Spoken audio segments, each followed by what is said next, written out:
नमस्कार दोस्तों, हमारे यूट्यूब चैनल पर आप सभी लोगों का स्वागत है। आज मैं भाग 2 बीए सेकेंड ईयर में अज्ञे जी द्वारा रचित काव्य सम्राज्ञी का नववेद दान कविता की व्याख्या लेकर आपके सामने प्रस्तुत हूँ। तो आइए जानते हैं, पढ़ते हैं कुछ मुख्य बातें अज्ञे जी के बारे में। अज्ञे प्रयोगवादी और नई कविता के सशक्त कवि हैं। जैसा कि हम जानते हैं, अज्ञे जी को प्रयोगवादी का जनक यानी प्रवर्तक माना जाता है। उनकी कविता का उद्देश्य नैतिक मूल्यों को समाज में स्थापित करना है। उन्होंने मानव मन के अंतर्द्वंद्वों को, संवेदना को, अनेक भावनाओं को, उनके मानव के मन में जो संवेदना है उसको अनेक भावनाओं के रूप में विविध प्रकार से प्रस्तुत किया है तथा इस काव्य में यानी कि सम्राज्ञी का नववेद दान में वे सम्राज्ञी के पूजा अर्चना की व्याख्या करते हैं। यानी कि इस कविता में जापान की सम्राज्ञी कोमियो द्वारा प्राचीन राजधानी नारा के बुद्ध मंदिर में खाली हाथ जाने की घटना पर आधारित है यह जो कविता है। तो आइए हम पढ़ते हैं ये कविता। हे महाबुद्ध, मैं मंदिर में आई हूँ रीते हाथ, फूल मैं ला न सकी, औरों का संग्रह तेरे योग्य न होता। जो तुझे सुनाती जीवन के बिहल सुख क्षण का गीत, खोलती रूप जगत के द्वार, जहाँ तेरी करुणा बुनती रहती है। भाव के सपनों क्षण के आनंदों को रहा सूत्र अविराम, उस भोली मुग्धा को कांपती डाली से विलगा न सकी।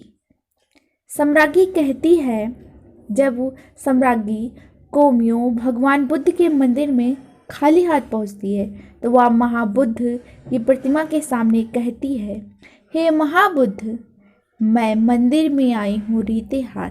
मैं आपके मंदिर में बिना किसी पूजन सामग्री के खाली हाथ आई हूँ। फूल मैं ला न सकी, हे प्रभु, यहाँ तक कि मैं एक फूल भी अपने साथ आपके ऊपर चढ़ाने के लिए नहीं लाई हूँ। औरों का संग्रह तेरे योग्य न होता। सम्राज्ञी कहती है, क्योंकि उन फूलों का संग्रह किसी दूसरे ने किया था और दूसरों द्वारा संग्रहित नववेद आपके योग्य नहीं हो।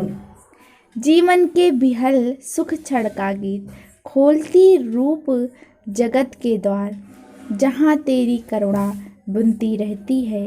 हे भगवान, जो मुझे जीवन के व्याकुल क्षणों के दुख सुख के गीत सुनाती है, जो उस रूप जगत का द्वार खोलती है, जहाँ करुणा के भविष्य के क्षणिक आनंद से सपने बुनती और आनंद का रहा सूत्र अविराम भाव सूत्र बना देती है।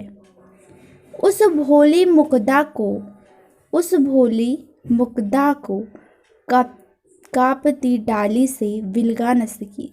हे महाबुद्ध, वो नवजात कली जो कि हवा के मात्र झोंके से ही कांप उठती है, उसे मैं उस डाली से विलगा न सकी, अलग न कर सकी।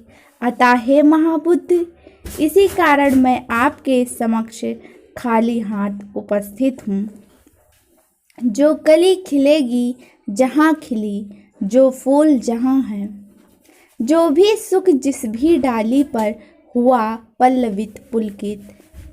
सम्राज्ञी कहती है कि हे महाबुद्ध, जो कली खिली है यानी कि जो कली खिलेगी जहाँ भी खिली है, जो फूल जहाँ भी है, जो भी सुख जिस भी डाल पर है, आनंदित हो रहा है, पुलकित हो रहा है, मैं उसे वहीं से अछत माने बिना छुए, अनाघ्रात माने बिना उसे पीड़ा पहुँचाए, कष्ट पहुँचाए, बिना नुकसान पहुँचाए, अस्पृष्ट, बिना सूंघे, अनाविल, पवित्र मन से हे महाबुद्ध अर्पित करती हूँ। भगवान महाबुद्ध, मैं आपको अर्पित करती हूँ।